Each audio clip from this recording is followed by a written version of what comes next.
It was sunset, and the sky was red. Two people stood in the middle of a quiet battlefield. One of them, a blonde-haired hero named Hayden Reich, was on his knees. He was badly hurt and bleeding. His sword had fallen, and he looked weak. The other person, a silver-haired man named Julian Crifford, walked toward Hayden. Julian looked calm and had no emotion on his face. Julian cleaned his sword with a piece of cloth as he said that even heroes bleed when their power is gone. Hayden, feeling betrayed, asked Julian why he was doing all of this. Julian said Hayden should have treated him better as he was supporting him as a hero, and now it was too late. Hayden asked if Julian would really kill him, even though he was his teacher. Julian said yes. Julian swung his sword and took down Hayden with a single strike. The scene changed. Now, our boy, a black-haired gamer named Lee Saho, was staring at his computer screen. He looked shocked and angry. He couldn't believe what he saw. Hayden, his favorite character, had just been killed by Julian, someone who used to be his student. He was sweating while looking at his computer screen. On the screen, it was shown that his pre-order was in progress. Our boy thinks about how Hayden was the hero of the Northern Front Line who led everyone even in his desperate situation, and how he was a mastermind when it comes to hunting demons down. He was literally the protagonist of the game. Our boy grit his teeth in anger while thinking that how could the protagonist just die like that? Our boy had played the game Kill the Demon King for years. Hayden was the main character, the smartest and strongest hero in the game. It made no sense for him to die like that. A blue window pops up on the screen displaying his pre-order of Kill the Demon King as he thinks to himself that he had so much hope for the sequel, and they betrayed him in the worst possible way by killing his favorite character. Our boy opened his game stats. He was ranked number 1, had spent 38 million won, and played for tens of thousands of hours. He was angry that Julian, the silver-haired villain, had now become the main character. He saw people online talking about it too. Some were mad like him, like saying things that it seems that Julian's the main protagonist this season. Others thought Julian looked cool. Some said villains were interesting. Our boy decided to cancel his pre-order for the next game. He clicked the cancel button, then threw his game stuff into the trash. Then he laid on his bed feeling sad and cursed the game how trash it became. But deep inside, he was sad. But at the same time, our boy thinks that no other game has graphics as good as Kill the Demon King, and how that game helped him when he thought that his reality was completely destroyed by his job.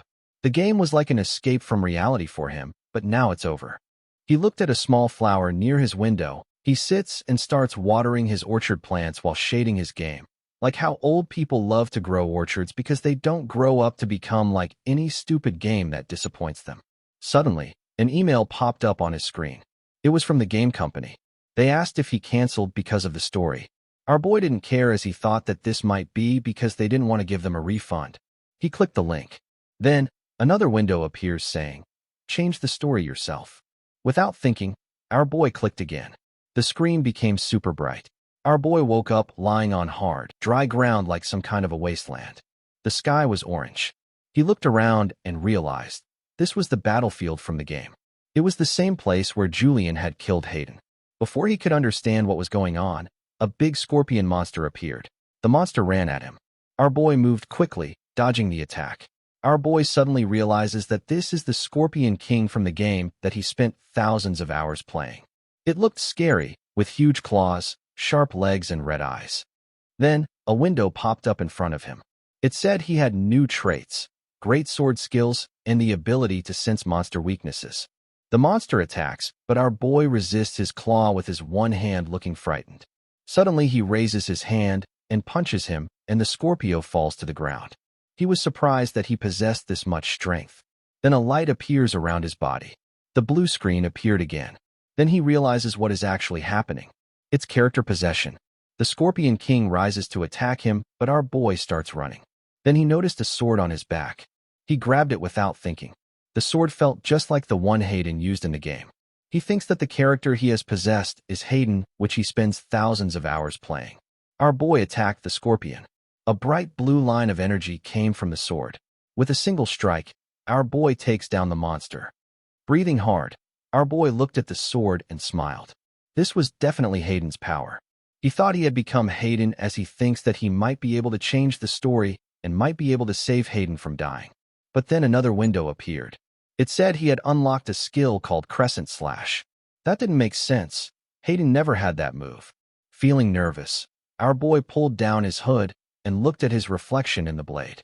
He saw red eyes, silver hair, and a cold face. All these facial features were Hayden's. A final window appeared. It said his name was Julian Crifford, the Demon King's helper, the traitor. Our boy is shocked to see that. He wasn't Hayden. He was inside Julian's body, the villain. The scene shifted to a huge castle. Inside a decorated room, our boy was looking at himself in the mirror. A thought hit his mind. A traitor and an evil guy who deceived his own master. This is him, Julian Crifford. Our boy raises his hands to pull at the corner of his eyes and try to widen it. But they weren't open more than their usual. All of this wasn't even his primary concern. How the hell did he end up in this world as Julian Crifford? It's been a week ever since he started living his life as Julian. He had tried everything he could to return to his world, like shaking the status window, shouting at the sky hoping someone would reply and send him back, or searching for any instruments that could send him back, but all of these things failed. Thinking about all of this, our boy let out a heavy sigh. Then he shifted his gaze to the window in front of him and looked at his special trait, which was to speak formally. Speak with respect in all languages. This annoyed Julian because he had to act respectfully and formally even when he was talking to himself. Despite all of this, he couldn't help but smile because at least he looked pretty handsome. He understands why his character is so popular. Julian admired his own reflection in the mirror. Meanwhile, a young nervous man was trembling as he approached Julian. He has brown hair. He gathered up all the courage and opened the door. Suddenly he announces, "Sir Haran is here." Haran is a direct descendant of the Criart family. He wonders what he's doing here. As Julian gave him a stare, Haran got frightened, wondering why Julian looked so scary and angry. He asks Julian if he's okay. Our boy confirms to him that he's fine and thanks him for his concern. Hearing this, Haran lets out an uneasy laugh and thinks that it was foolish of him to assume that Julian would collapse. Our boy, calmness and coolness remained unchanged as he laughed, but in his mind, he kept thinking what Haran was up to and why he came here in such an unexpected way. He isn't some random guy to check on me.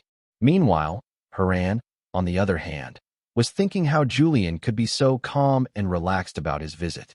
It didn't seem normal to him at all. He thought that maybe he should rattle him a little bit. Haran smirked and spoke in a casual tone. "Julian, I heard a rumor that you've lost your memory." Our boy gets shocked hearing this. But quickly he connected all the dots while resting his hand on his chin. Maybe that was the reason everyone was calling him when he was acting strangely to get to his real universe. That might have seemed suspicious to others. Our boy's gesture suddenly got noticed by Haran. He wondered if he must have got it right. Haran says, "It's just a rumor." Hearing Haran, our boy's gestures suddenly shifted, seeming more dangerous than ever. Then he asks, "Haran, do you believe in this rumor too?" At that moment, Haran got more terrified and scared. It got him sweating again. "There's no way I would," he says. Haran thinks to himself, why did he ask him? It also got him thinking that maybe Julian knows that he has arrived under the Noble Elders Association order. Haran takes a deep breath and tries to convince Julian that there's no need to believe any of those rumors circulating among maids at all. And there's no need to take it seriously as well. Then Haran tells Julian the real reason he has arrived, which was that the Elder Association had a message for him, and they told Haran to deliver it. Upon hearing the name of the Elder Association, Julian recognized the weight behind them. It was created by the nobles. They have always regarded bloodlines as very important. Those who place importance on lineage. Julian is a collateral family member. He is an excellent swordsman and a magician. The organization has always viewed him as a thorn and wants to get rid of him quickly. A message from them. Julian's mind raced, and he thought that he should be careful. Our boy asks Haran about the message. Haran hesitates a bit, then says that Julian needs to participate in the Shut-Eye entrance test as an instructor. Julian thinks about it. Shut-Eye is a very important group that secretly does all the missions inside the palace but acts as guards. They are an organization where people with incredible martial forces gather. Julian is also a part of the Shut-Eye, and people who look down upon him choose him, which seems suspicious to him, and he wonders if he should listen to their request in the first place. Haran smiles as he thinks that normally Julian is able to recognize his Elder Association tricks and try to avoid them. He starts thinking about how to convince him. Before he could formulate a strategy, our boy responded yes. that he would go as a supervisor. Haran is stunned and confused to hear this. His eyes widened in disbelief. He tells him that his injury is too much for him to participate in, but Julian tells him that it's about to be healed as he removes the bandage off his head. Haran panics because he realizes that Julian is serious. The speed by which Julian accepted the offer was beyond suspicious for Haran. He wanted to curry some favor. As Haran starts to leave because he has no idea what Julian is going to do after this, Julian stops him. His tone sent a shiver down Haran's spine. Haran turned around to say something, but before he could say a word, Julian handed an orchid pot to him with a cheerful grin and looked at him with evil as hell. Haran leaves the room, feeling defeated. Even his legs started shaking to the point where he fell on his knees due to panic and thinking about the nickname of Julian, who was a smiling executioner. On the other hand, Haran inside his room thinks that he has dealt with one of them as his room is full of orchids and now he's trying to get rid of all of them. Then he thinks to himself that someone might be waiting for him, so he needs to prepare. He grabs his blade and says that as he's Julian now, so he should not act stupid because Julian would keep a blade with him. He opens his closet and says that Julian's style of clothes is crazy and he hates it, but he has to get dressed perfectly so that he won't draw any attention. So he grabs a white coat. He opened the door and told Haran that he was ready and couldn't wait to get to the interview. They went on a carriage. Haran tells Julian that the enrollment tests for Shut-Eye will be carried on training grounds of Vale Academy. Julian thinks about how Vale Academy wasn't a significant place in the game, but he still remembers. After a brief moment, our boy asks Haran about the Vale Academy, which catches Haran off guard because he thought that Julian was already familiar with that place since he is from that academy. Our boy's mind went blank for a moment, and to cover up his mistake, he said that he wasn't aware of that fact as it's been really long and he's sure that it has changed a lot in these years. Haran says that a visit to the academy might be a bad place to visit. What if someone from that time finds Julian? The carriage comes to a stop. The carriage driver tells both Julian and Haran that they have finally reached the Vile Academy. Julian looks outside at the beautiful building of Vile Academy. Julian says that this academy is surely larger in real life than it was in game. Haran asks him what he just said. Our boy covers up by saying that even the graphics of the anime can't beat the beauty of Vile Academy. Haran looks at him suspiciously. Haran wonders how scary Julian really is and how he is scheming to be like it. Julian gave a look to Haran, who was sweating. Julian wondered, isn't he too afraid? I kind of feel bad. Julian says that he can leave if he wants to and also thanked him for escorting him to the Vile Academy. Haran says that he will be here as he wants to see how the tests would run. Julian looks him dead in the eye as he thinks that Haran wants to get out of this place. Julian also sees an ominous aura over Haran's head. He was also kind of shaking and seemed terrified. At first, Julian thought that maybe it's mana. But it can't be Haran's mana. Maybe it's an emotion. Or maybe it's fear itself. Haran asks Julian why he keeps looking at him in the strangest way. Julian opens up his status window that says that he is sensitive to negative emotions that are directed towards him, and he is able to judge emotion by the color of negative emotions aura. Haran's wonder why Julian is pointing towards him like he did something wrong. Now that Julian thinks about the fact that this character has always been pro at knowing other people's emotions in the game too. He was also really good at utilizing other people's fear. He was able to win a fight without having a proper fight because of this ability. He also uses anger so that his opponent would make more mistakes than they usually ever will. Everything made sense to him now. With this realization, Julian turns back to Haran and analyzes him fully and thinks maybe Haran isn't leaving him due to his ability. Maybe he is scared, so he's sticking around to keep an eye on me. Maybe the Elders Association ordered him to keep an eye on our boy. Our boy gets lost in his thoughts as he tries to guess what the Elders Association wants to do as they consider him a thorn in their side. Julian thought that his character was very infamous in the game, so it makes sense that the Elders Association wants to get rid of him. So they started to spread rumors against him like he has lost his memory to get rid of him. As this might be the perfect time for the Elders Association to get rid of our boy. And of course, Julian won't let this happen at all. He needs to survive all of this chaos and make his way to his world. He starts thinking about his next move. Someone bumps into him and apologizes. When that stranger opens his eye, he sees Julian staring and smiling at him. And since he has a villain face, the stranger falls to the ground and starts screaming in panic and says, "Julian, His outburst quickly drew the attention of all the other students standing there. As soon as they spotted Julian, they started to panic even more that why the crazed dog of the royal family is here. They all starts assuming that the stranger who bumped into Julian is done as he has made the biggest mistake of his life. Even Julian hasn't done anything yet. Not only the students were having these thoughts, Haran was also panicking. He rushed forward and pleaded with Julian to leave the stranger as he's just a student. Julian makes a fist. In the mind, our boy thinks that he hates Julian too as he killed his favorite character in the game. Everyone around him has intense fear of him as he is Julian now. How is he supposed to get angry at this point? He just wished that Julian could have been a lot more nicer or treated people in a better way so that the people surrounding him wouldn't look at him with fear. Suddenly, a girl with long, beautiful black hair wearing high heels arrived. She stands in front of Julian.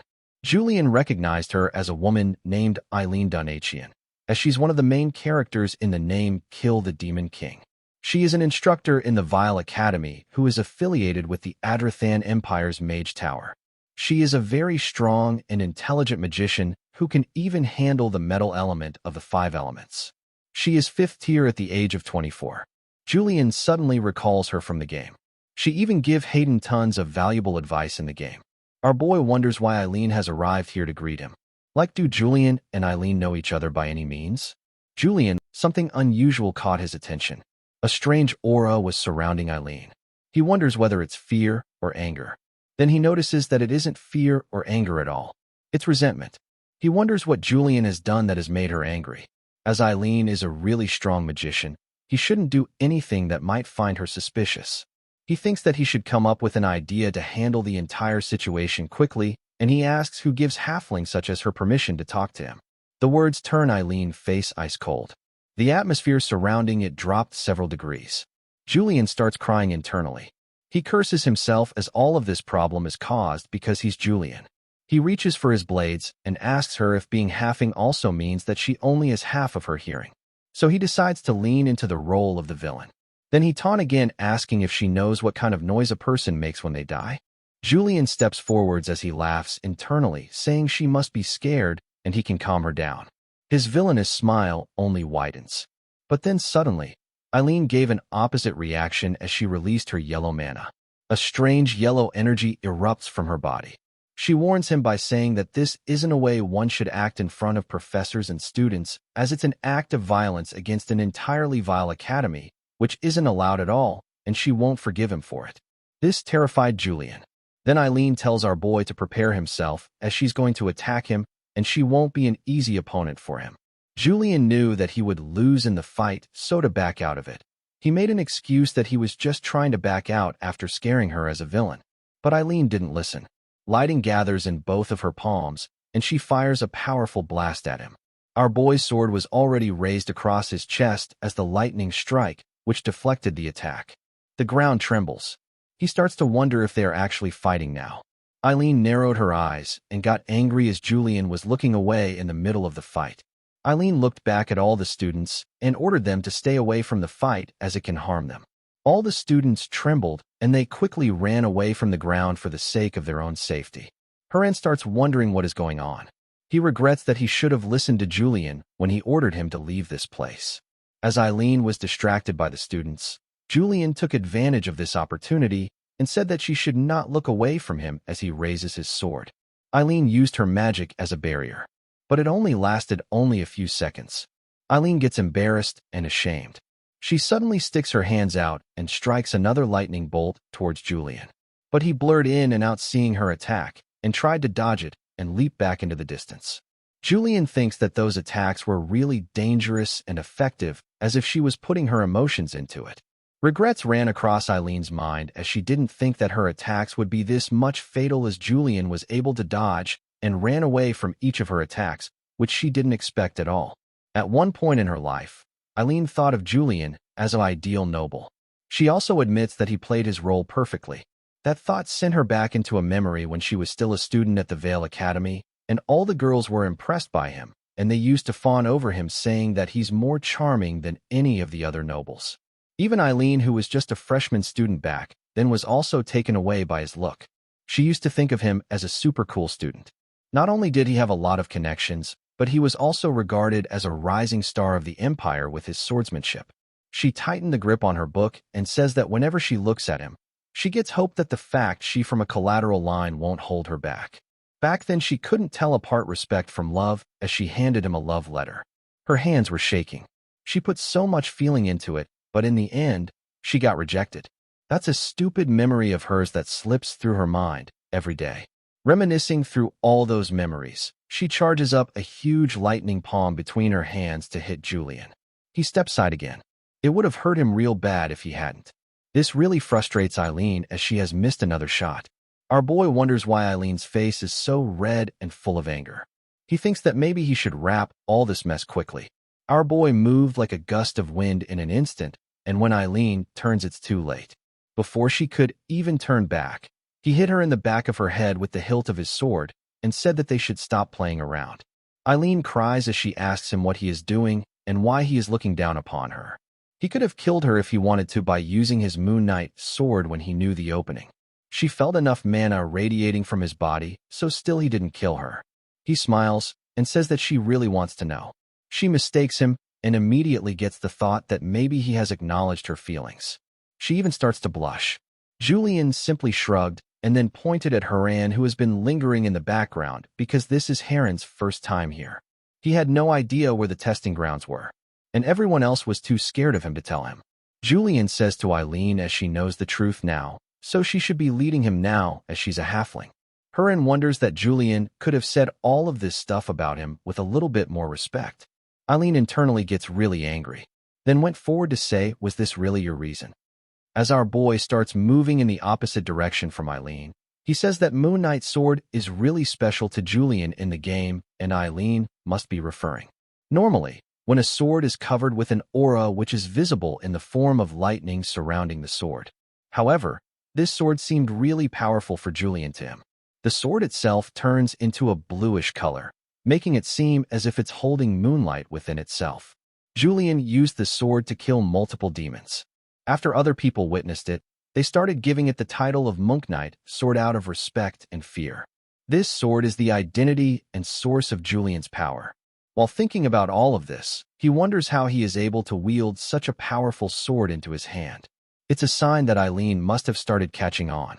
He starts sweating as it can be really bad for him, so he must do something so that she couldn't find out the truth. Haran wonders what he is scheming now. Elaine turns around and asks Eileen and Haran if something is wrong. They both started panicking and said that it's nothing. Then they lead him to the training ground. Julian opens up the door and asks if everyone is doing fine. He also apologizes for being a little late and blames Professor Eileen. Then he introduces himself as Julian Kryhart Plassen and says that he will be conducting their shut eyes exam. He says that everyone in the crowd must have heard about him before, as he's very infamous. As he looks among the students, he sees a familiar face from the game. He was the second son of the Torso family. He kinda knew that he would show up. The Torso family have been friends with the Kryhart family for a very long time. It's generally deemed a high honor to be associated with Shut Eyes, which is an organization directly affiliated with the Imperial family, which means that it is like getting in is really tough and competitive. The entrance exam is a battle between an instructor and an applicant, and during the process Julian brings the second son of Torso family to dishonor the defeat. The Elder Association would see this as a best opportunity. This is the part where Julian's infamy might end. He announces loudly that it seems that everyone there is willing to enter the shut-eye exam. Then he goes on to poke fun at them by saying that they have very naive eyes and an easy upbringing. He says that even the ornaments of their sword makes him laugh. Then he announces that shut-eye is the roughest place in the Empire. He further says that as a senior he would give them a task to complete the task, and the challenge is to kill him. All the students get shocked hearing this. Julian was starting to feel the pressure. He started sweating. Now that he has announced that they have to kill him, he just realized that the entrance exam is a duel. Haran warned him that Julian should not underestimate the students as they won't go easy on him at all. He was in tension internally about how to fight all these students. Even in his fight with Eileen, he was just dodging or running away from all of her attacks. If he were to participate in a real battle, it might turn out really bad as people will find out that he's really weak. And since he's not using the Moon Knight sword, they would think that it was just a rumor and it didn't exist in reality. They will all start believing the rumors that he has lost his memory. This is all he could think of right now. The other students were watching him closely, and he couldn't tell if they were scared or suspicious. But it wasn't just the students. Eileen was a big problem too. If he acted weird around her, she might think he was dangerous. And if she attacked him, he might not survive. That's why Julian knew he had to act fast. Instead of playing it safe, he did the opposite. He shouted at everyone, taunting them and asking them what's wrong. He told them the only way this would end was if he died or no more applicants are left. The other kids froze. One of them raised his hand and said that he quit. All of a sudden, a lot of other students gave up too. The kid from the Torso family realized that this is bad and grit his teeth. Haran notices that all of them quitted. Julian smirked and covered his mouth, laughing quietly to himself. He walked past Eileen and Horned, proud of his win. Well, that's the end of the exam. No one left to compete, he said confidently. Inside, he was thrilled. He'd pulled it off. He knew that when things got hard, his more ruthless side would help him out. He wonders what Eileen would think of him. Will the fear of him overcome her hatred towards him? But something about Eileen's reaction stopped him. She wasn't angry. In fact, her face looked calm, peaceful even. Not what he expected at all. He wonders what happened. Maybe his skill isn't working, or maybe it's even possible for Straight to stop showing. Eileen just bit her lip as it reminded her of something from the past, like when Julian avoided unnecessary fights by intimidating his opponents.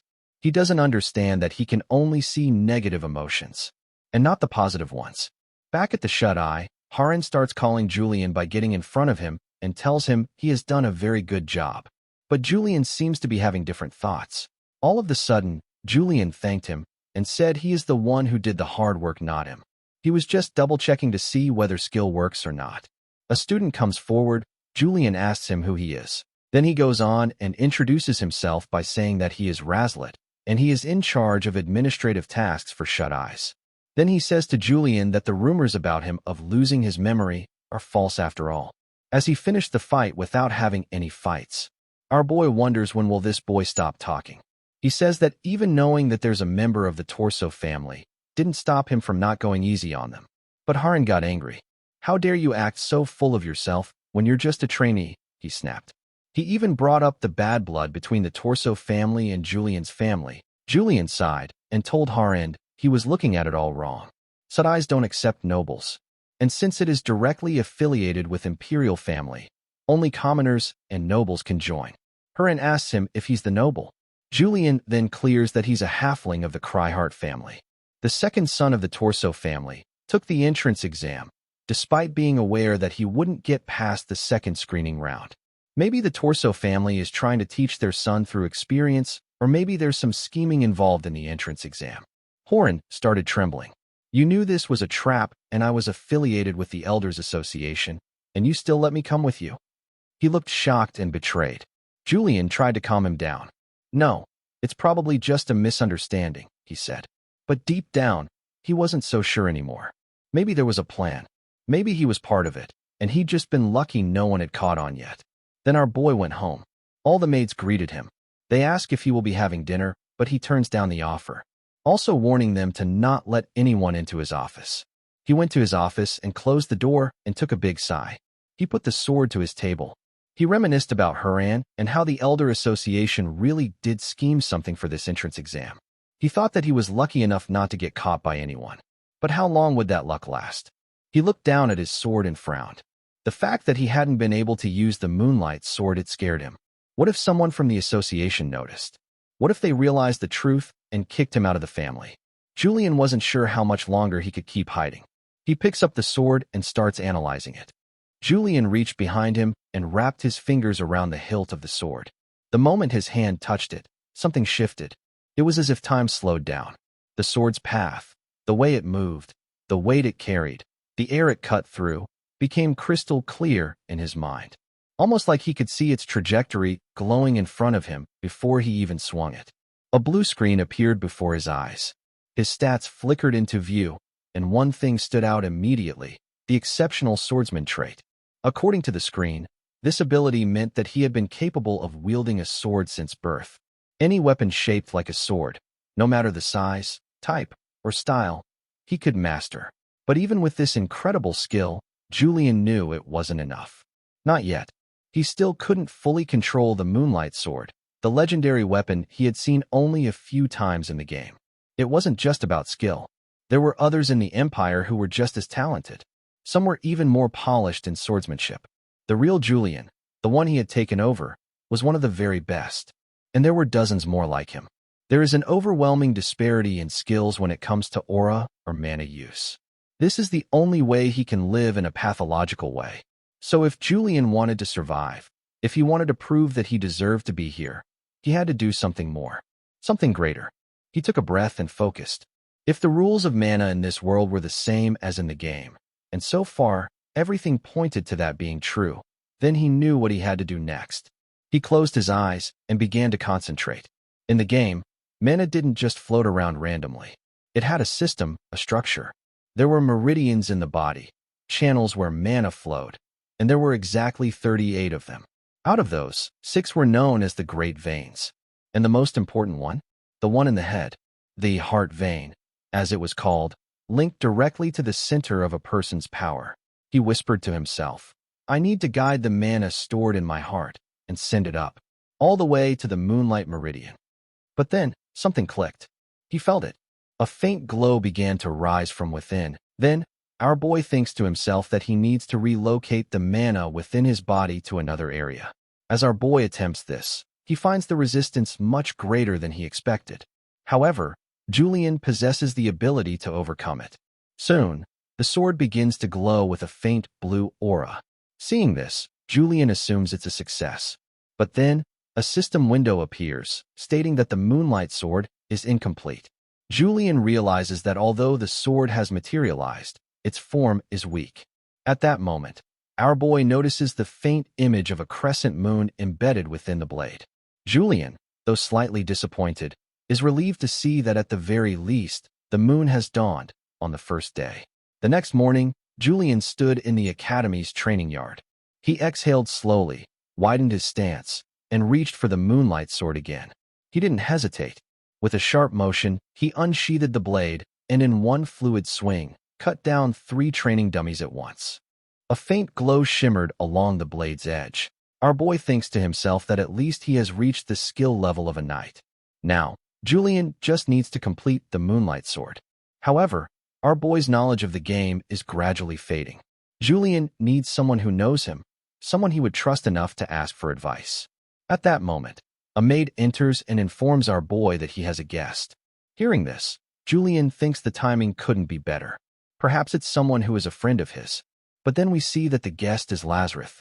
Julian calls out Lazarus's name aloud, and upon hearing it, Lazarus lights up with joy, delighted that Julius still remembers his name.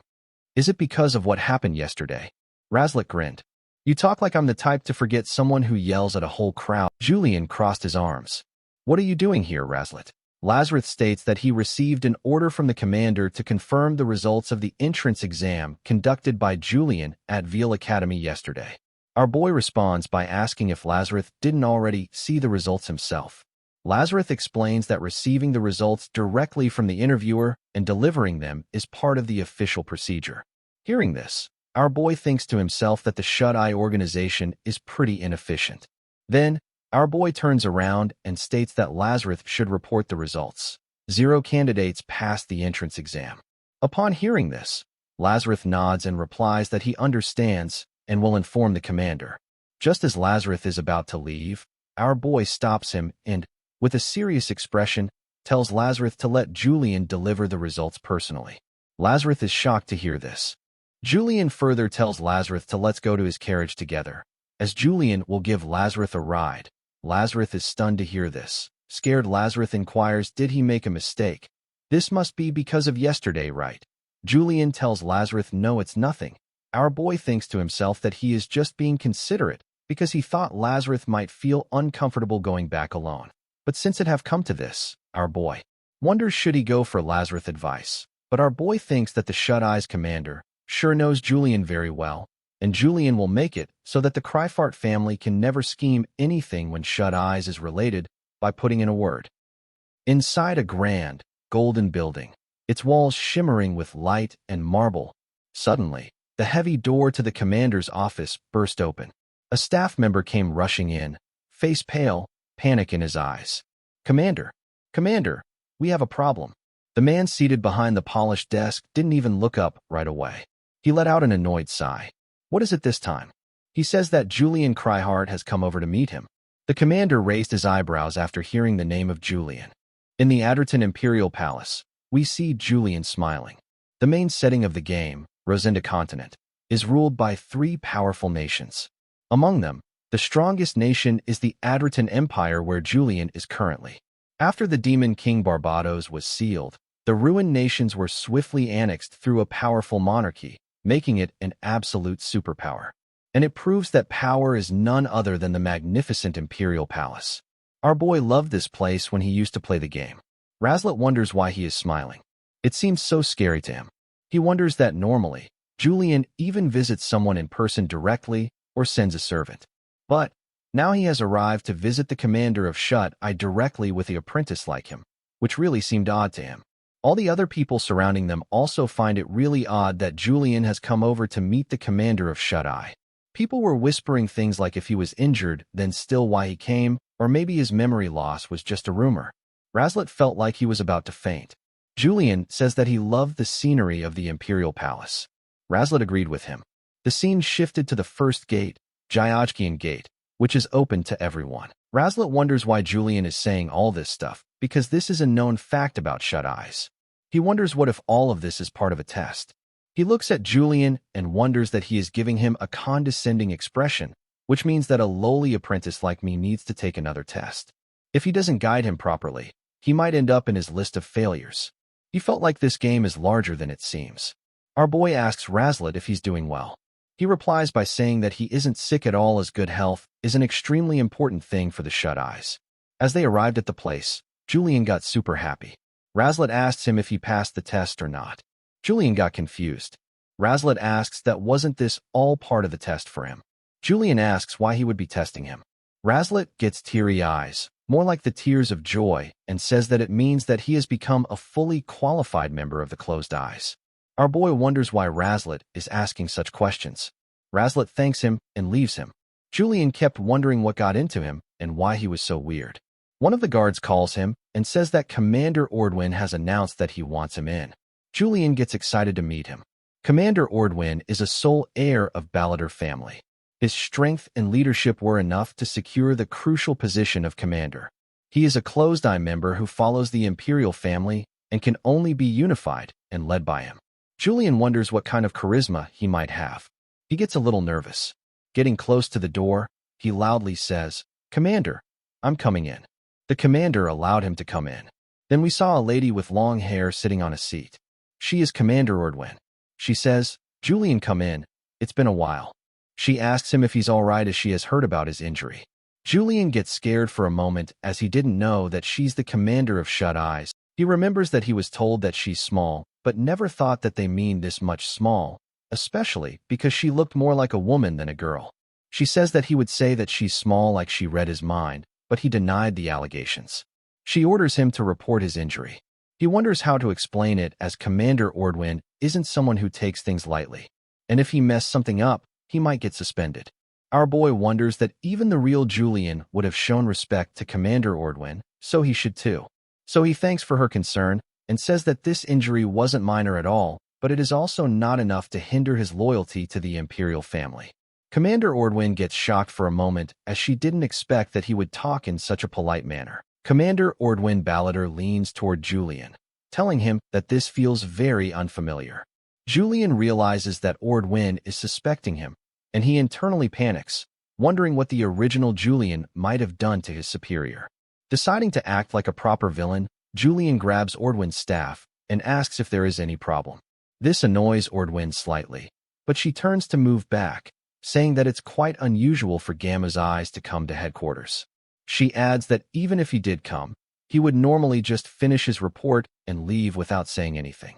Sitting down in her chair, she remarks that Julian has suddenly become diligent. Deep down, Julian thinks that the original Julian must have at least known how to distinguish between public and private matters in Closed Eyes, but he realizes he underestimated him. Stepping closer, Julian mentions that he thought Ordwin took a long break from work because of her injury and states that he came personally to report about that as well. However, Ordwin doubts his statement, so Julian decides to boldly push forward just like the original Julian would have. As a result, he asks whether she is even going to control who enters the office. Ordwin frowns, thinking that he's rebelling right after returning.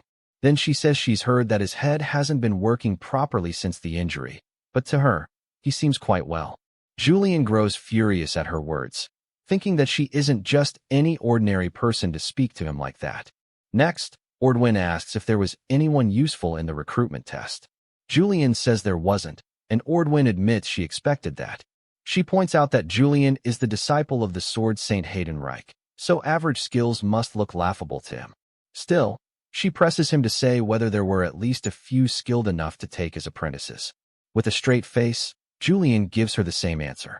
Holding the document, Ordwin asks if he didn't select even one candidate, and Julian calmly confirms. With an irritated expression, Ordwin asks why, but he remains silent. She repeats her question and then yells, demanding to know if he's lost his mind. She reminds him that Closed Eyes is short on manpower and they need to fill ranks. Even one more person would help. Julian counters that they can't just accept people randomly because of a shortage. He firmly states that all the applicants this time were unfit for Closed Eyes. Ordwin protests, saying some might have been useful if he had taken them as apprentices to test them. But Julian mentions that they didn't even qualify for apprentice positions, though internally he admits he simply avoided the sparring. Annoyed, Ordwin calls the entire matter pointless and orders him to get out of her sight immediately. Julian softly laughs and says he has a proposal. Ordwin, curious to hear what nonsense he'll say now, watches as Julian takes an envelope from his coat and places it on her desk. He mentions that he's identified and organized the problems with the recruitment test through sparring. Ordwin curiously opens and reads the document, while Julian explains that all the candidates lacked a sense of alertness about Closed Eyes. Ordwin calmly agrees that it's necessary to understand what kind of organization one is joining before applying. As she continues reading, she hopes this isn't something trivial. Suddenly, she notices the line stating that if one applies for the recruitment test, Closed Eyes won't be responsible for any accidents that occur. She assumes this means Julian intends to spar with lethal intent and asks if that's true. Julian only gives a short laugh. Hearing no answer, Ordwin believes she's right. She notes that Julian holds a high position in Closed Eyes, second only to her. She reflects that he's never interfered with internal regulations before. After thinking for a while, she asks if this is the reason he didn't select anyone, because he was afraid someone might get hurt. Julian smiles and confirms, saying that those chosen through flawed tests are completely useless. He reminds her that they are a royal-affiliated organization and that tarnishing the royal name is unforgivable. Ordwin instantly replies that she understands. She shakes her head, saying that when it comes to the royal family, he becomes so talkative. She agrees to submit the report to the council, but doesn't promise it will be approved. Julian thanks her and turns to leave, but Ordwin suddenly tells him to wait. She mentions that a letter from the royal secretariat has arrived at his office. Julian smiles, acknowledges her, and leaves. Afterward, Ordwin grows worried, thinking about his statement that Closed Eyes won't be responsible for accidents.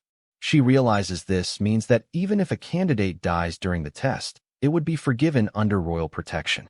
However, that won't change the nature of the recruitment test. She notes that from the start, only fallen nobles and politically neutral commoners are allowed to apply to Closed Eyes, as those without power are easier to silence, and Julian must know that as well.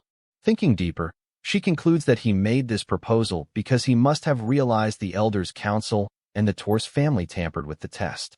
She assumes this is Julian's way of striking back, signaling that he's seen through their schemes and won't let it go easily again.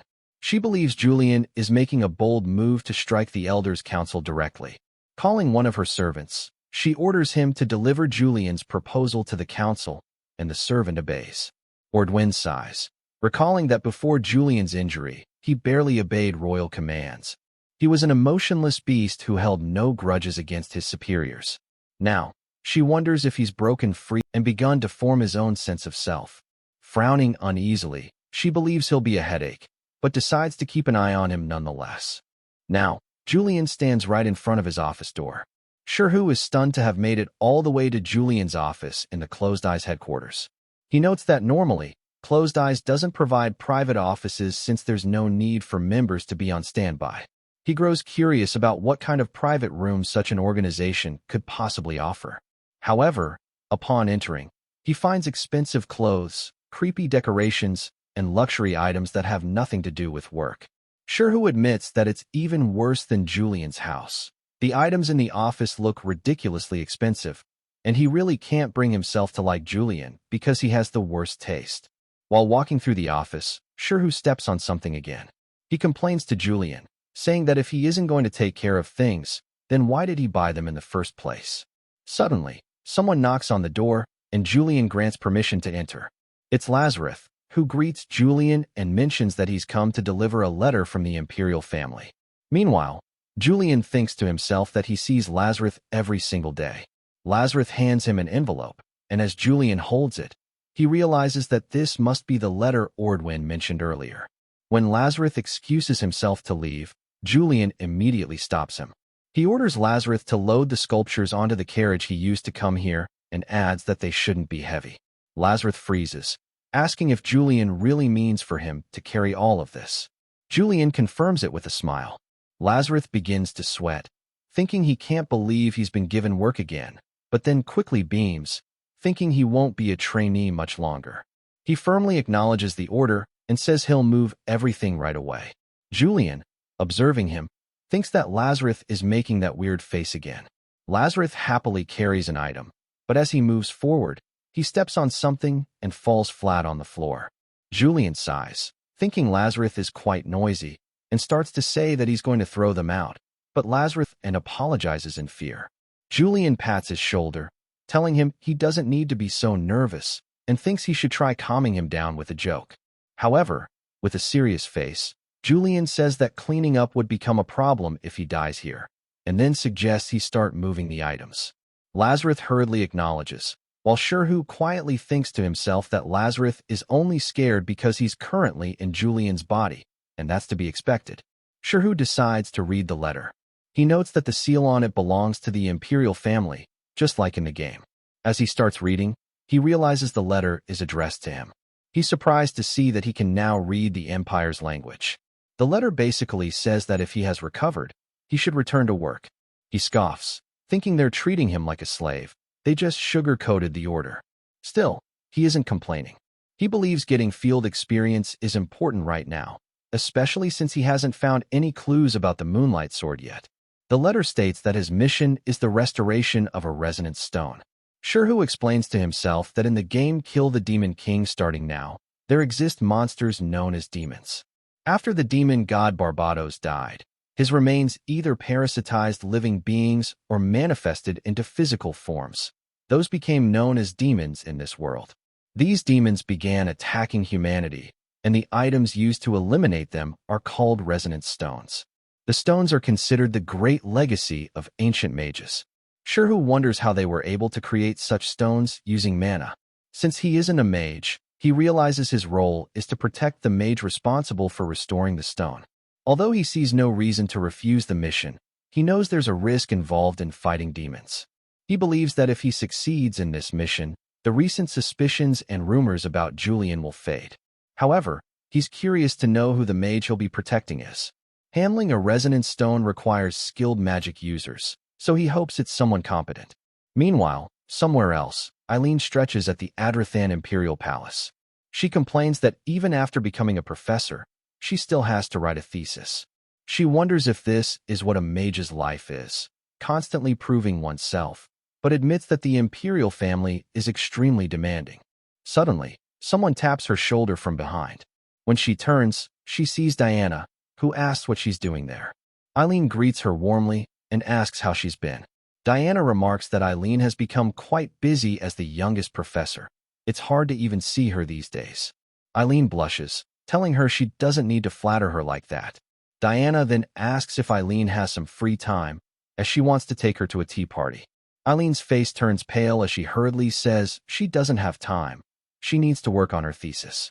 Diana laughs and comments that Eileen is still as diligent as she was during her student days. Eileen sulks a little, but Diana then points toward a carriage, asking if that's Senior Julian's carriage. When Eileen looks, she realizes Diana is right. She sees the crest on the carriage, which is only used by collateral members of the Kryfart family, meaning it's Julian's carriage. Diana comments that he was on the verge of death before, and now he's back again. Eileen tries to act indifferent, but Diana smirks and teases her, asking if she still has feelings for Julian. Eileen quickly denies it, saying she doesn't know what Diana is talking about. Her body trembles with embarrassment when Diana brings up an old memory. How Eileen once confessed her love to Julian under the king cherry tree on the hill behind the academy after hearing a rumor back in college. Eileen yells in frustration and suggests they both go to the tea party together instead. Diana chuckles, reminding her that she just said she was busy. Eileen awkwardly fake laughs, saying she's actually free now. Diana smiles and tells her that back in college, everyone had a crush on Julian. Eileen feels grateful for her words and admits that Diana is right. She also reflects that Julian was a completely different man back then. He changed after joining Closed Eyes and returning from the Northern Front. Diana suggests that Eileen should greet him, but Eileen firmly says she doesn't like him anymore and doesn't want to face him for a while. When Diana asks why, Eileen shows her an envelope, explaining that she won't be staying in the palace for a while. Diana looks amazed, wondering if it's from the imperial family. Eileen confirms, saying that they've given him a mission, the restoration of a resonance stone. Many escort knights are stationed in position, and one of them wonders if someone important is arriving. Another confirms, saying that the Blue Lion Knights are accompanying the Closed Eyes on this mission. They've even heard that Julian himself is personally joining them. The first knight is shocked. He's heard rumors that Julian had lost his memories. The other knight agreed. They both conclude that assigning this mission was the right decision, as public opinion is now turning in their favor. Two knights approach Julian and thank him for accepting the mission. One introduces himself as Fern, while the other introduces himself as Heinrich. Julian praises their efforts and instructs them to safely escort the mages to Jolin. Internally, Shirhu feels uneasy at the thought of encountering demons during the mission. The two knights then suggest that Julian travel by carriage and leave the escorting duties to the Blue Lion Knights. However, Shirhu quickly realizes that this isn't for Julian's convenience. He recalls that the Blue Lion Knights are an imperial regular unit, and unlike the Closed Eyes, most regular knights consist of nobles. He concludes that they simply don't want someone from a branch family to take the lead over nobles. Frustrated, he complains inwardly that in novels, people who end up in another world live good lives, but here he's stuck in the body of a villain. Still, he admits that traveling by carriage sounds more comfortable, so he agrees to their suggestion. The knight sighs in relief. Heinrich acknowledges the decision and says he'll inform Eileen once she arrives. Julian, however, coldly asks who she is. After a short while, Eileen finally arrives and greets everyone warmly. She comments on how nice the weather is today and introduces herself as the mage in charge of the resonance stone restoration. When her eyes meet Julian's, both of them freeze on the spot. Julian immediately tells the knights to forget what he said earlier about taking the carriage. Meanwhile, Eileen blushes and freezes as well, wondering what Julian is doing there, and whether he has been deliberately avoiding her. Julian, on the other hand, thinks of Eileen as a wild card. It makes him uncomfortable not knowing what's going on in her mind. The guards begin to panic, confused as to why Julian suddenly changed his decision. Fern grits his teeth, wondering if Julian has figured out his plan to place him in the rear so he could oversee the mission discreetly. Julian moves ahead on his horse while Fern internally admits that Julian truly seems like someone who has survived the chaos of the imperial court while maintaining neutrality. Still, Fern furiously thinks that Julian, being from a collateral branch, looks down on other nobles just because he has the royal family's acknowledgement, but thinks no one told him he'd be escorting Eileen of all people. Inside the carriage, Eileen feels just as uncomfortable. In this tense atmosphere, Shirhu resolves to finish the mission as quickly as possible so that he'll never have to cross paths with Eileen again. He urges his horse forward and leads the way. After a long journey, they arrive at Jolin. Observing the area, Shirhu thinks it's a small and quiet place, while Fern and Heinrich keep a close eye on him. Sherhu notices there's no welcoming party, even though they've come all the way from the capital. Suddenly, a man wearing a waistcoat and carrying a wooden box filled with equipment approaches Julian, asking if they've come from the capital. Julian confirms it, and the man thanks them for traveling such a long way. He introduces himself and offers to guide them to where the resonant stone is located. Once they arrive at their destination, Eileen instructs the knights to handle the resonant stone box and the mana conduit box separately. She insists on handling one box herself. The waistcoat man then asks if she'd like to inspect the damaged area, and she nods. A few minutes later, Eileen stands before a massive resonant stone, damaged deeply on one side. She examines it carefully and says, with concern, that it's difficult to repair. It will require a partial replacement. The waistcoat man looks worried, but Eileen reassures him, explaining that the barrier will temporarily disappear during the repair, though it won't take long. The man nods, putting his faith in her ability. Eileen places her hand on the stone and completes the preparation. Now, she needs to inform Julian that the barrier will be down during the process. She flushes slightly, muttering that she doesn't want to see his face, but quickly reminds herself that she's a professional now, a professor, and must focus on her work. Later, she calls out to Julian, but he freezes the instant he hears her voice.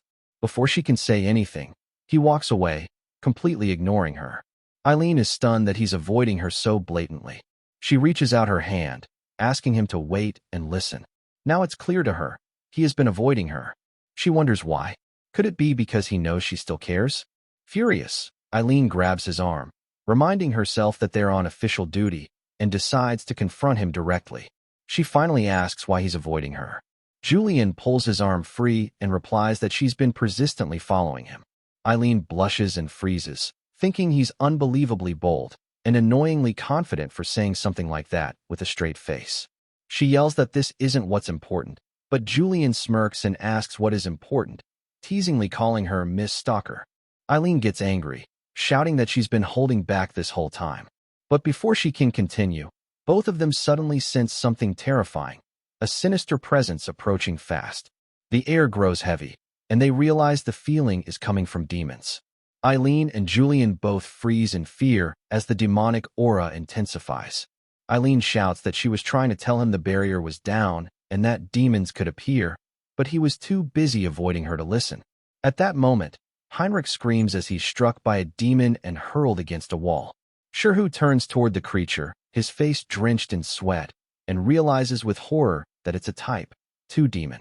Sherhu becomes terrified at the sudden appearance of a two-horned demon. He admits that this is an unexpected turn of events.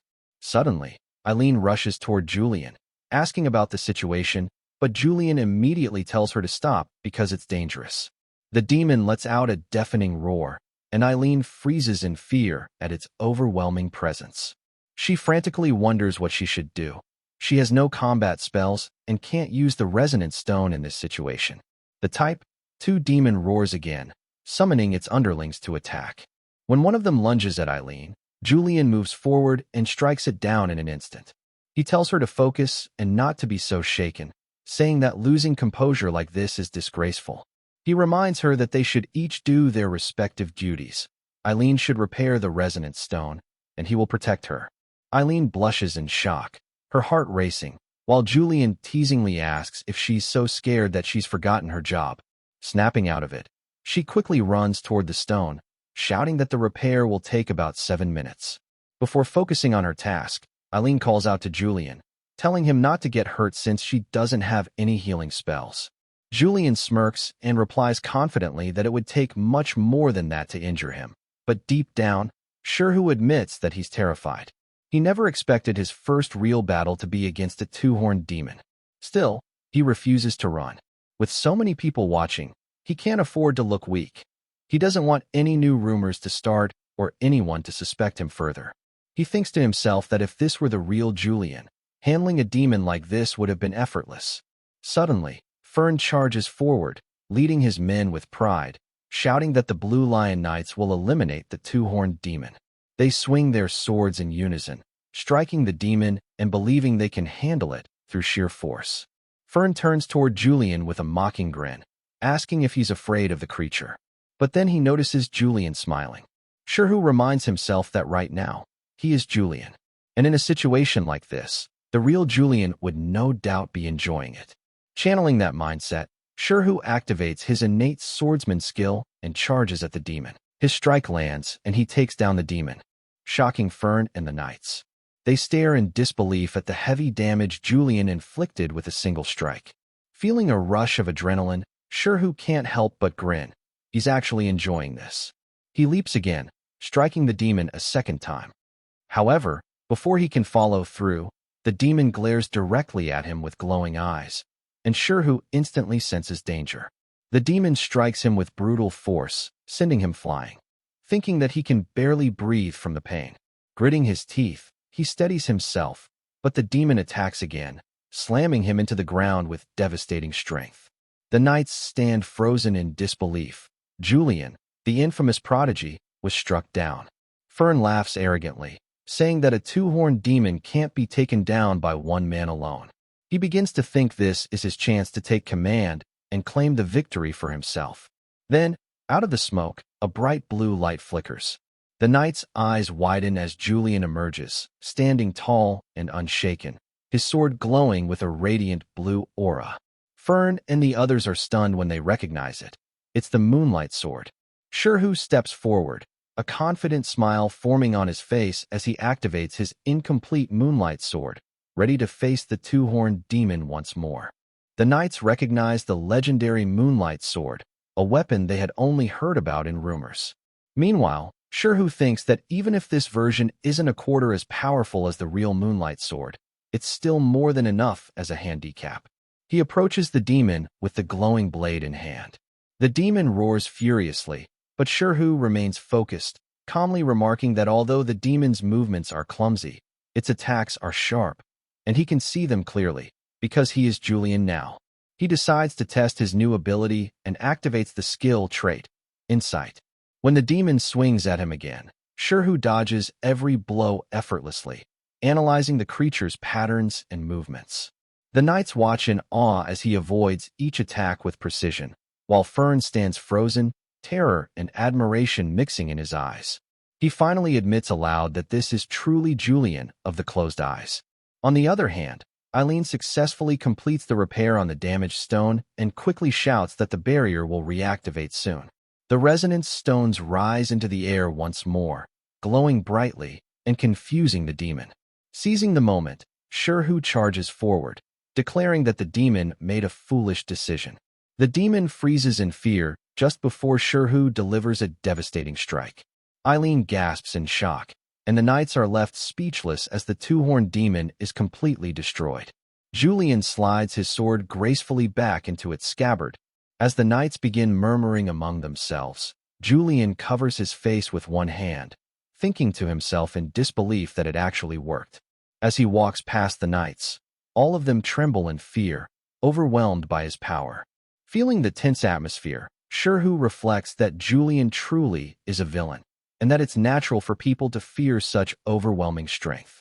Suddenly, one of the knights steps forward, calling out to Julian. He grabs Julian's hand and thanks him sincerely, leaving Shirhu momentarily confused. The knight explains that they all thought they were going to die, and soon the rest of the knights cheer for Julian in gratitude, something Shirhu hadn't expected at all. Next, Fern approaches Julian and praises him for his incredible work. Julian simply tells him to submit the report on his behalf, admitting that he's not used to that kind of bureaucratic duty. Fern nods respectfully and accepts the task. As Julian leaves, Fern watches him go, thinking that Julian is truly different, on an entirely new level compared to other nobles. He even believes Julian might not be human, given how calm he remains after defeating a two-horned demon, and he means that in the most astonishing way possible. After a while, Shirhu reaches the riverbank and sits down on the grassy ground. He exhales deeply, murmuring that it was incredibly dangerous. His body starts trembling from exhaustion after everything he's been through. He realizes that real battles are far more brutal than he had imagined. He felt hatred, fear, and despair radiating from the demon firsthand. Looking at his shaking hands, he remembers the sensation of defeating a demon and wonders if the real Julian always treated such deadly moments so casually. The thought unsettles him, as he fears he's slowly becoming more like Julian himself. Gazing at his reflection in the water, he wonders if the body's nature can truly change the mind. He frowns, questioning how far Julian's power can go. Immediately, he opens his status window, noting that the ability unlocked this time is a fusion of his own knowledge and Julian's combat experience. He studies the details of his new skill, trait, insight. With it, he can easily identify an opponent's weak points, sense their emotions, and deal additional damage to enemies who feel fear toward him. He concludes that this combination has evolved into a trait that exposes weakness, something that can help him easily dispel surrounding suspicion about himself. Now, the only issue left is the incomplete moonlight sword. Drawing it out, he examines the blade closely and notices a groove he carved into it earlier. To activate the moonlight sword, he had to pour a tremendous amount of mana into it. He notes that both its power and stability still fall short of a fully completed moonlight sword. As he cleans the blade, he realizes that everything about it comes down to stability. A faint smile forms on his lips as a new idea crosses his mind. He's thought of the perfect way to fix it. Meanwhile, at the Noble Elders' Council, Haran stands before several cloaked figures. The leader orders him to sit, and he does so, trembling in fear. The leader then asks whether Julian has discovered their plan. Haran finally nods and admits that it appears so. The leader sighs and says he already knew that Haran's incompetence would eventually cause trouble. He adds coldly that if Haran were not from the house of Hyun, his fate would be far worse. Trembling, Haran bows deeply and apologizes to the leader, Lord Oren. Moments later, another member steps forward and informs Lord Oren that Closed Eyes has been acting strangely. They've submitted a new proposal to the Imperial Secretariat. The member explains that the proposal states that from now on, when Closed Eyes conducts its recruitment tests, the instructors will not be held responsible for any accidents. It also declares that even if there are casualties, the instructors shall be considered innocent under the name of the Empire.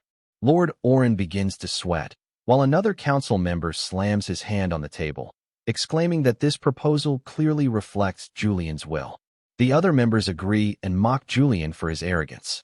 Then, one of them suddenly speaks up, suggesting that this might actually be an opportunity. Lord Oren looks confused and asks what Lord Aiden means by that. Aiden explains that until now, Julian has always followed Imperial orders without question, but if he's now trying to act independently, he could become a dangerous variable. However, Aiden continues that very unpredictability could make him more useful than when they exiled him to the Northern Front. He proposes that rather than opposing Julian immediately, they should observe him for the time being. Another member objects, saying that Aiden is basically suggesting they let Julian do whatever he wants. Aiden smirks, nodding confidently, and replies that sometimes the best results come from simply waiting. Meanwhile, Shirhu finally gets to rest in his room after several exhausting days on the mission. He feels completely drained, having poured so much mana into battle. Still, the sight of his redecorated room gives him a sense of peace. He looks around and murmurs that orchids bring calm even to the terrifying body of Julian. His eyes then move to a chest nearby, and he smiles faintly, thinking he gained more than he expected from this mission. Not only did he perform well enough to silence the negative rumors about him, but he also managed to acquire a rare gem that could help him complete the Moonlight Sword. The idea had come to him when he first saw the Resonant Stone. He recalls that in this world, ruled by the current Demon King, every material holds mana. The gems produced within the Empire have the highest mana conductivity and capacity, which is why Resonant Stones are so refined. Taking inspiration from the Resonant Stone's ability to channel mana, Shirhu begins to think about the connection between himself and his sword. He wonders if there might be a gem capable of serving as a mana conduit. It would need to resonate perfectly with his own mana, and finding such a gem would be no easy task. A sudden knock interrupts his thoughts. Assuming it's time for a meal, he tells the person to enter. Lazarus walks in and greets him respectfully. Shirhu thinks to himself that this guy shows up far too often. Lazarus delivers a message from Ordwin, informing Julian that he must report to the Imperial Secretariat in person regarding the mission. Julian raises an eyebrow and asks if a personal report is really necessary. Lazarus confirms that it is. With a sigh, Julian rises from his seat and instructs Lazarus to return the gems to their original place, regretting that he'll have to postpone completing the Moonlight Sword. As he prepares to leave, he wonders if the Imperial Secretariat is truly that curious about his condition to summon him personally. Just as he's about to step out, Lazarus calls after him. Julian stops and asks if there's anything else. Lazarus hesitantly asks what he should do with the damaged gems, and Julian casually replies that he should throw them away. Lazarus nods, but internally laments that such fine materials are being discarded so carelessly. When Julian arrives at the Imperial Secretariat, he immediately notes how much more luxurious the building is compared to Closed Eye's headquarters. Approaching the reception desk, he introduces himself and says he's there to meet Lord Siden Orvian of the Secretariat. The receptionist informs him that Lord Orvian is currently in a meeting with another guest who arrived just before him, and asks Julian to wait in the lounge. Shirhu assumes the guest must be someone of higher status than Julian.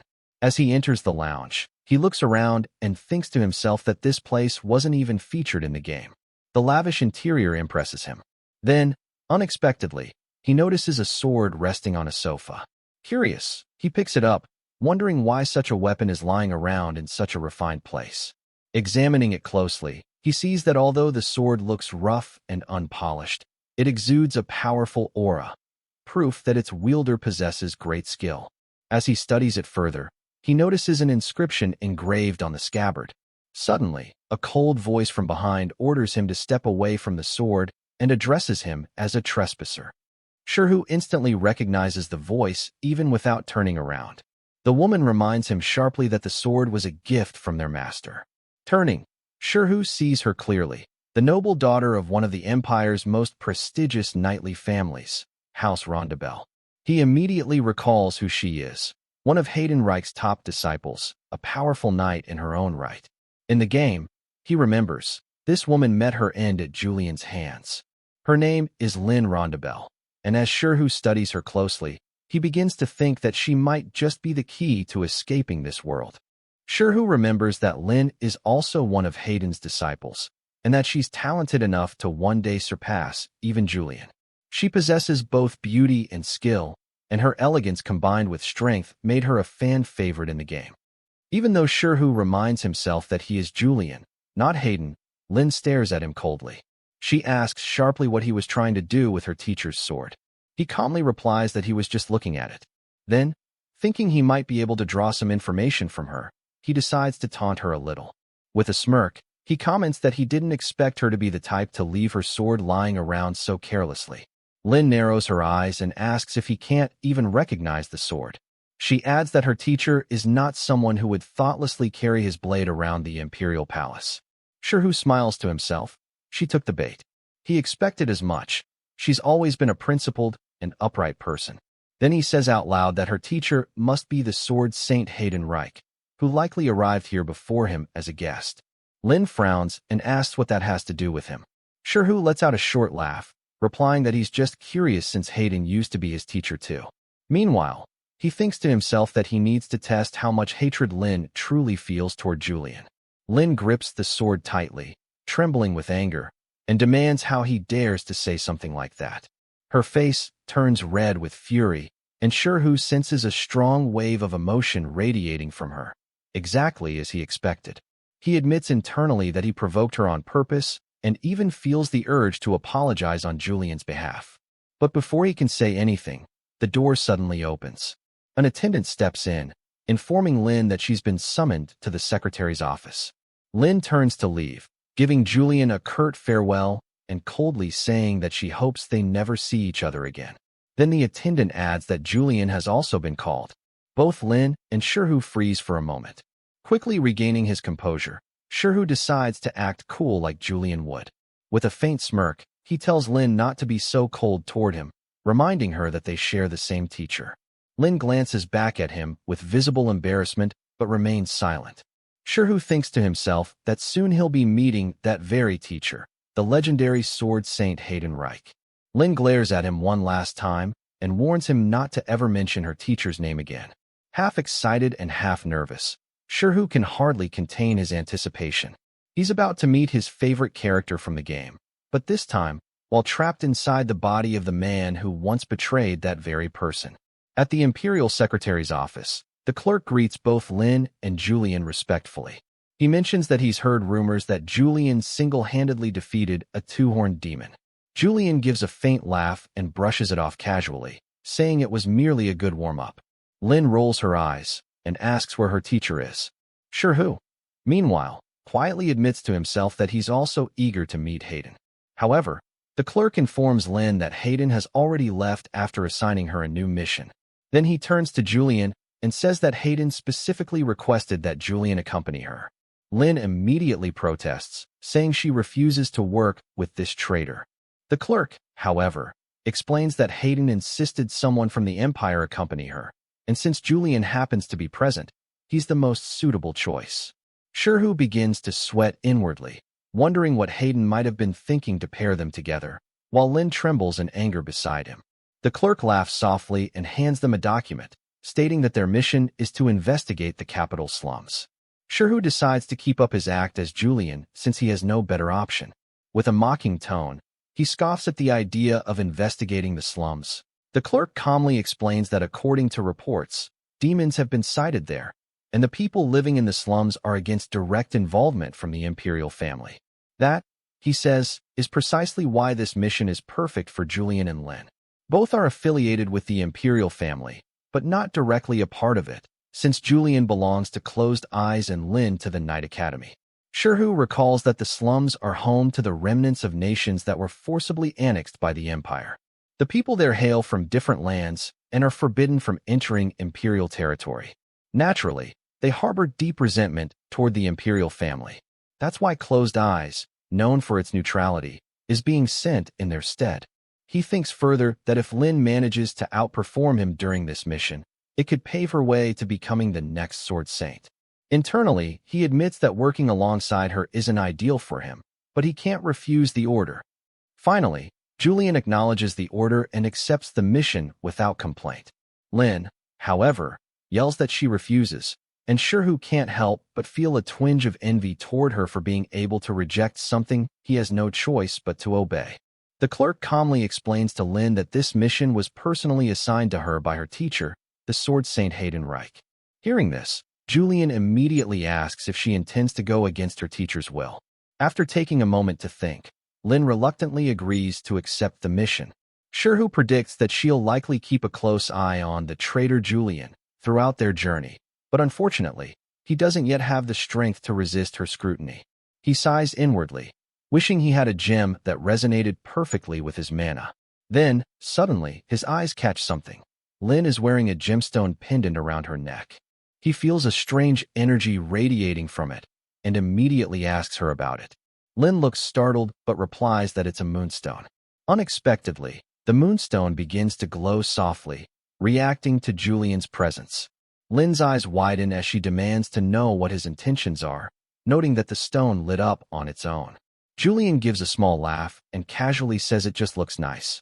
However, internally, he realizes that even for a brief moment, the moonstone resonated with his mana and absorbed it.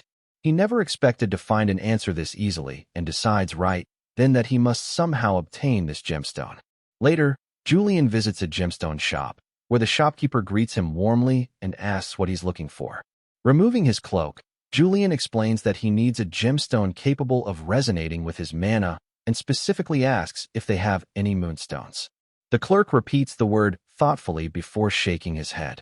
He explains that their shop doesn't carry moonstones, and it's likely the same for every other shop as well. There's almost no demand for them except among collectors.